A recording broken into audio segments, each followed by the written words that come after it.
Today, we're taking a look at this brand new drone which has just been announced by DJI. It's called the Avata and it's their second attempt of making an FPV drone, but this time it's a Cinewhoop type of drone, meaning that it's a lot more compact, it's smaller, it has protection all around the props, and it's made to be flown closer to people, closer to obstacles, and be able to fly through the smallest gaps.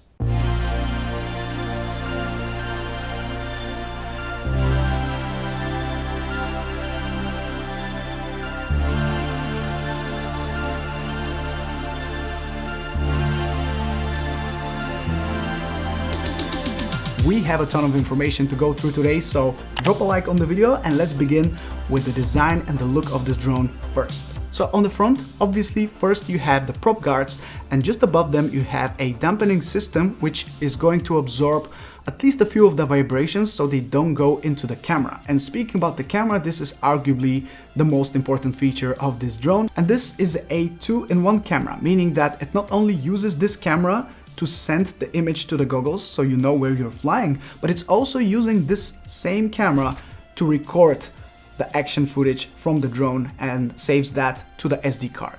This is a very high quality camera. It shoots in 4K 60 frames per second, and especially comparing it to the DJI FPV drone, it's a massive improvement. I've been very happy with the quality I've been getting from it, but we'll get to the camera in a second. Let's talk about the rest of the stuff first. Just behind the camera we have the battery, which slides inside the body of the drone, and DJI promises a flight time up to 19 minutes in perfect conditions, which is absolutely insane for such a small tiny Cinewhoop.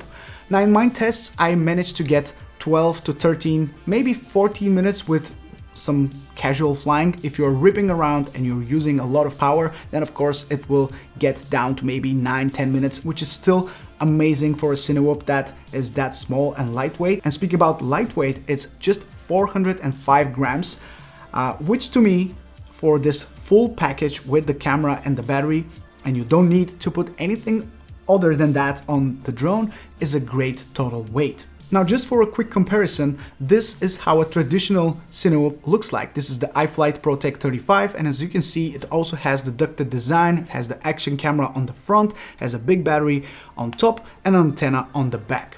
But this thing is a lot heavier.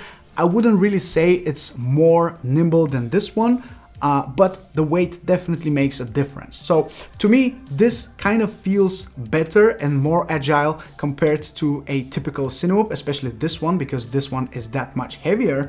But this still has a lot of power and it's very fast. It doesn't feel like it's lacking speed or it's lacking agility. It definitely gets the job done, and I'm quite happy with that. Now on the bottom, the drone has those 2 vision positioning sensors which will help you when you land. They will let you know if the surface of the ground is not suitable for landing. And also we have the props which are under the drone. The drone has the pusher design, which is known to be a lot more efficient and effective for flying on a Cinewhoop. So I'm really happy to see that this design has been implemented. That also makes it a little bit more compact because you can squeeze out a couple of millimeters in every direction. So the total footprint of the drone is a little bit tighter and smaller. And lastly, we have those 4 feet right here, which make the drone a little bit taller and enable you to take off from the ground by not scratching the props. However, I would advise you to use a landing pad if you are trying to take off from the ground, so you don't get any debris or dust or even some small grass into the props themselves. However, 2 of the feet of the drone, the left and the right one, are not only used as feet, they are also the antennas of the drone. As you can see, there are literally no antennas anywhere besides these 2. So these are extremely important because they transfer the signal from the drone itself to the goggles. And speaking about signal, this drone uses the O3 Plus transmission system, which is the best I've ever used on an FPV drone. It promises up to 10 kilometers of range in FCC mode and up to 2 kilometers in CE mode. So of course, again, as usual in Europe, we are very screwed. 5 times less signal strength in Europe because of CE mode regulations. But still, there's one thing I need to mention which is extremely important, and that is that the quality of the feed you're getting inside the goggles is just spectacular. Everything is so smooth, everything is so crispy and good looking, everything is super beautiful. You kind of don't even want to fly. You're just taking it all in, you're enjoying every single moment, and it's just really, really different compared to anything else I've ever tried. Now, speaking about the goggles, we have a lot to talk about. So first we have this brand new design, which is a lot more minimal, more compact, and I would say more simple, since you don't have any buttons on the goggles themselves. You only have this display which shows the current channel that you're on, and this touch panel on the side, which we'll get to in a second. You have dual vents here on the front, and the antenna setup is quite simple as well. You can only open the antennas like so. You cannot twist them or change the position of the antennas any more than this. It's interesting to see if there will be any third-party options for different antennas, but for now these are the ones that come on the goggles, and those are the ones that you will be using. And of course you also have the dual OLED screens right here inside the goggles, which are amazing. So I can say that this is definitely the best quality I've ever seen on any FPV goggle. And you have maybe the only button on the goggles is this one for pairing to your device. You also have these two controls right here, which you can twist to adjust the lenses and also how further apart they are. You can simply move them like so, and it's very easy to adjust and make them fit perfect to your head. Also, the strap is very nice. It's definitely a lot better than the original strap on the original DJI FPV goggles. This one is a lot more simple, a lot easier to adjust, and it's just fits on your head so much more. Than you don't really need a third-party strap for these goggles, whereas on the other goggles it was definitely a needed upgrade. Using the touch panel of the goggles and going through the menus is extremely easy. All you need to do is use your finger to tap to confirm the selection, or use a left or right swipe to go to the next setting. Using a two-finger tap will get you back to the previous menu. When you're on the home screen, swiping from the left side will bring up the regular setting menu, and swiping from the bottom will bring up the camera settings. Now, there's something that I just need to talk about when talking about these goggles, and those are just small things that DJI has done to show us that they really care about user experience. Because first, you have this little cover here for the goggles themselves, which is really neat and very, very useful. If you are going from location to location, sometimes, you know, the sun is shining through the lenses and it will burn a part of the screen, and it will result in some burned pixels, which you cannot fix unless you send this to DJI. But now with this cover, you don't need to worry. So this is a great touch. Something else is this braided cable. This is the power cable for the goggles. And it's like a old cord from the old telephones that we used to use. But it's nice because it's adjustable. And on the other side of this cable, you have this little clip which attaches to the battery, making sure that it will not randomly eject.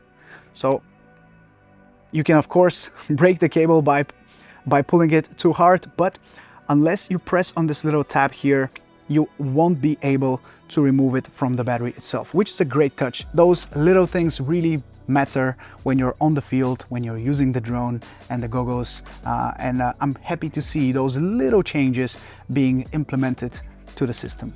Now I just want to quickly emphasize on the size difference between the new goggles and the older model. This is the DJI Goggles V2, and you can literally fit two sets of goggles inside the footprint of the old model. Generally, I've been a huge fan of these, but they've always felt a little bit bulky. However, I'm a big fan of this foam padding here, and not so much of this one, because it gets a little bit hard on the nose when used for longer periods of time.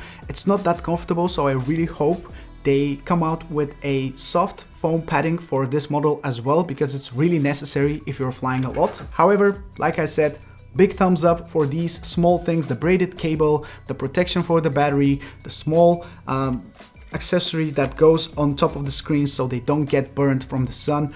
It's all something that I definitely appreciate, because it gets really, really handy when you're using the product a lot. Now, similarly to the DJI FPV drone, this drone also has 3 different flight modes. So you have normal mode, where the drone flies similarly to a Mavic drone. So it hovers in the air, and if you let go of the sticks, it will keep at the same position because it has the GPS coordinates locked in. You have sport mode, which is a lot faster and uses all the power of the drone, but still you kind of have that protection, because if you let go of the sticks, it will still hover. And of course, you have full manual mode, which completely eliminates all protection from the drone and lets you do all the flips and rolls, and you're just on your own, and it's really up to you and your skills to fly as closer to the obstacle as you can.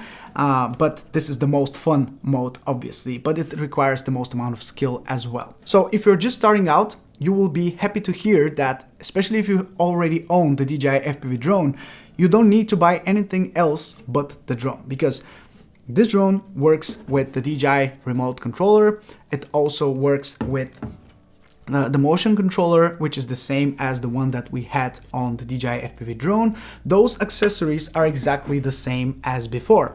They're not new. The only thing new is of course the drone and the goggles. But luckily, if you own the DJI FPV drone, then you most probably own the DJI FPV Goggles V2 as well. So they also work with this drone. You don't need to buy the new goggles to fly the new drone, which is a great move from DJI. You only need this thing and some extra batteries to be able to enjoy the drone, which is great. And if you're just starting out and you don't own anything from the previous model, you can buy a bundle of all of this with the new goggles or with the older goggles. That will be a little bit cheaper. I'll put the prices on the screen so you can check this out, but it's a great move from DJI, not locking this as a new product with new goggles. But being backwards compatible is a great little detail that I definitely appreciate, and I'm sure many people will be happy about. Now, if you're just starting out with FPV, you should definitely wait before you fly the real thing, because you need to start on a simulator first. This is extremely important if you don't want to break the drone immediately. So the first thing you need to do is download the DJI Simulator, which is free, and you can download that to your phone. After that, you can connect a cable to the phone and the goggles and use the remote controller or this motion controller, if you prefer, to get used to the controls, which is really intuitive, very easy. And if you've never flown an FPV drone before, it's mandatory so you know what you're doing, and get used to the goggles as well, because some people get dizzy, some people are disoriented, and it's really not something that everyone is comfortable with. So it's definitely worth trying out before you start flying the real thing. Now, to be fair, I've never used the DJI Motion Controller before. This was my first time ever trying it out, and I didn't have very high expectations, but after trying it out, it was actually a lot of fun. I really had a blast. I was flying in normal mode, and then I switched to sport mode for a little bit more speed, but it felt very close to the feeling of flying in manual mode, which is great because you don't need that much skill to fly with this, and it's very intuitive, very smooth, and very easy to get used to the controls. You have a little dot on the screen showing you where this is pointing towards, and whichever way you point towards, the drone goes there. And you have the trigger to use as accelerator. You have all the controls right at your fingertips, literally. And it's really easy, very intuitive, and very, very fun. I plan to give that to someone who has never flown FPV before, just to see how quickly they will get used to the controls, because it's really easy and intuitive, and it's a fast process to start enjoying flying the drone. So yeah, that's my plan for one of the future videos that I upload. But yeah, if you're wondering whether you should buy this, especially if you're just starting out and you don't fly manually that much, this is the way to go. It's great. Now let's talk a little bit about the camera, because I think this is the most important feature that many people will be wondering about. Is the camera any good? Short answer, yes, it's great. I feel like this camera is a massive step up, especially when you compare it to the DJI FPV drone, for example, which is obviously DJI's previous attempt at making an FPV drone. I think this one is a whole lot better. It really reminds me of the quality of the GoPro Hero 10 that I've been using for so long. I have no complaints when it comes to the camera. Now, it records 4K 60 frames per second. Maybe my only complaint would be that we still don't have regular frame rates like 24, 25 or 30 frames per second, but I hope we will see that very soon. The camera also shoots in D-Cine-like color profile, which, as you all know, is one of my absolute favorite color profiles to color grade because it allows for a lot of customization. It's not super flat, otherwise it would be a lot harder to see what's going on inside your goggles, but it's still relatively flat, so you can really push the colors, and you can see the difference between flat and graded footage on the screen right now. I'm using my custom D-Cine-like LUT to color grade my footage, and I'm extremely happy with the results. If you decide you want to check out this LUT, it will be linked in the description. 4K 60 frames per second also means that you'll be able to slow down your footage later in post if you decide you want to. So for some scenarios, this has been very beneficial. Being able to slow down the footage and really emphasize on the action has been very beneficial, and I'm really loving that. Now, do you know that this drone also shoots photos? And no, they're not screenshots from a video. They are real, legit photos. You can position the drone wherever you want. You can enter photo mode from the goggles, and you have this camera shutter button here on the remote, which you can use to take a photo. Now, it's not a photo in RAW format, it's a JPEG photo, but still you have all the manual controls like ISO and shutter speed and white balance that you can select yourself or use auto camera settings if you just want to take a snapshot of where you're flying. And the interesting part is that you can use the gimbal wheel here on the remote controller to manually adjust where the gimbal is looking at. So you can tilt up the gimbal up to 66 degrees upwards and up to -80 degrees downwards. Now, when you turn the gimbal all the way downwards to -80 degrees, you will see part of the frame. That's just inevitable. That's just how the design of the drone is. So it's not really something that I would advise you to use unless you want that part of the frame to be visible in your photo. But still, the fact that you can tilt the gimbal that much upwards or downwards is impressive, and you can still use that to your advantage because no other Cine can do that. Now, the next thing is the stabilization, which is rock steady, and we also have horizon steady. Personally, I'm not a huge fan of horizon steady because the horizon steady mode is just too steady in my opinion. Like, the beauty of FPV is to have that fluidity between all axes and, you know, you controlling the angle of the shot. But when it comes to rock steady, I can say that it's also very much improved compared to the DJI FPV drone.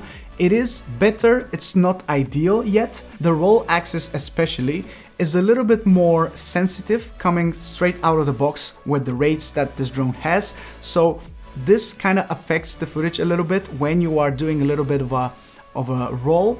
Then the stabilization doesn't really apply it too well, so you kind of have a few wobbles here and there. So a good way to combat this is to change the sensitivity of that axis, and I've actually changed my rates. I've kept them pretty much stock, but I dropped the sensitivity of the roll and the yaw axis by 30 points.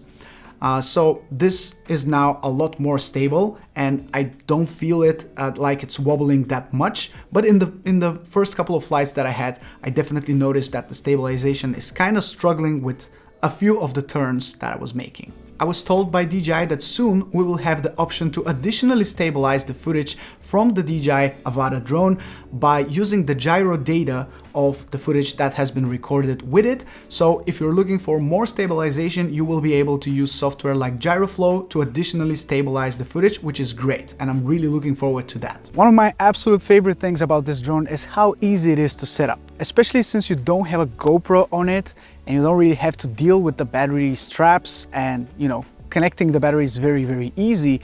You can literally set this whole thing up in less than 30 seconds and be ready to fly. On top of that, you also have built-in storage, which is 20 gigabytes, which, while it's not too much, it's still enough if you forget your SD card and you want to be able to still record something. You can get away with about 20 to 25 minutes of 4K 60 frames per second footage, which is still great. I wish it was more, but still, it's something that I definitely appreciate.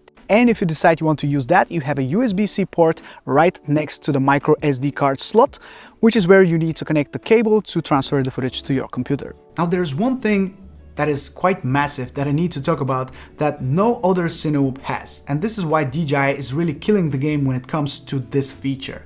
And that is the pause button that you have on the remote controller. Now let's imagine this scenario. You're flying the drone, for example, in manual mode. You are trying to go through a small gap and you're lining up the shot, but you're kind of struggling and you see that you're not going to make it. Well, with traditional drones, you don't have a choice. You can either commit and try to go through that gap and maybe crash, or completely like drop the drone and crash on the ground before even getting to the gap itself. Well, here you can press the pause button of the drone and that will change from manual mode back to normal mode, and the drone will just stop immediately and start hovering in the air almost immediately, which is amazing. I mean, this is probably the number one reason why you should buy this drone. If you are going to try to attempt any risky maneuvers with it and you know there is a chance not to make it, you can just press the button, it will level itself, it will start hovering, and it will wait for you to decide what you want to do next. And that will avoid a big crash that otherwise cannot be avoided. So who is this drone for? Who should buy this drone? I would say this drone would be perfect for FPV pilots looking to get the best possible video feed inside their goggles. They're looking to have a very smooth flying and well-performing drone with a built-in camera and safety all in one. Now also, if you're a beginner, you're looking to get into FPV and you want to gradually build your skills up by not breaking the drone every single time you fly, maybe this will also be a good option for you, because you can start in normal mode, then you can increase the speed in sport mode, and then when you feel more comfortable with how the drone flies, you can switch to manual mode and start flying in acro mode, which is the most advanced one.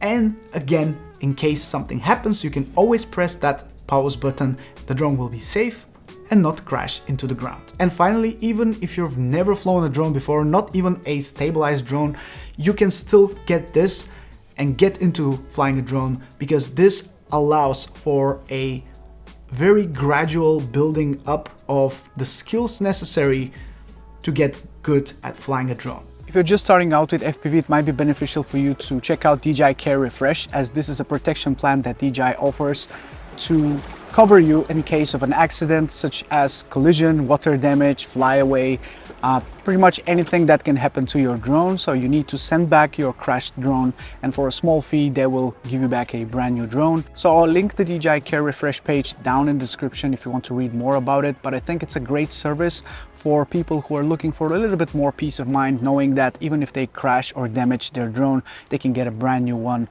for a small fee. Also, I'm giving away 3 one-year DJI Care Refresh plans to 3 of you guys, so if you want to have a chance to win, use my affiliate link below to purchase your DJI Avata drone and DM me on Instagram, and I'll randomly select 3 of you to give the service to. So my overall thoughts on the DJI Avata drone after flying it for the past couple of weeks: I am extremely happy with it. I have to say, I did not expect it to be that good in terms of performance. It's really nimble, it's really quick.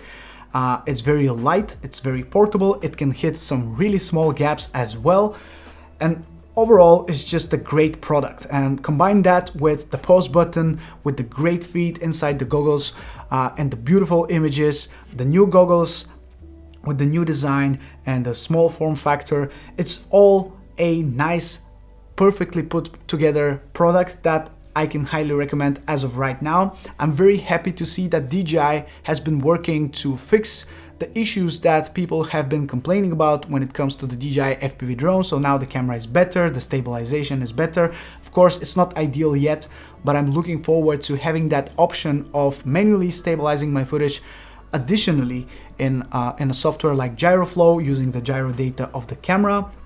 So even though the stabilization is pretty good, it can be improved a little bit further, and you can do that with additional software, which is great. Hopefully they open up that possibility as soon as possible. But in terms of how the drone flies and how it shoots, I have no complaints. My only complaint would be that I would prefer to have more frame rates, like 4K 30, 4K 24, 25 maybe, but I'm sure we will also see that in the near firmware update. I only wish that they push additional firmware updates and really support this product, as it has a really high potential. But that's pretty much it for my review of the DJI Avata drone. Stay tuned for more videos dropping on my channel very soon with this drone. I'm really excited about it. As a matter of fact, my next video will be my first ever flight with this drone. It will be a raw video where you will see all my impressions and emotions as I go through them with my very first minutes in the air with the DJI Avata. So stay tuned for that. Thank you so much for your support. Drop a like and subscribe to the channel if you want to see more videos as soon as they come out. This is Mike from Drone Supremacy, and I'll catch you in the next one. Ciao.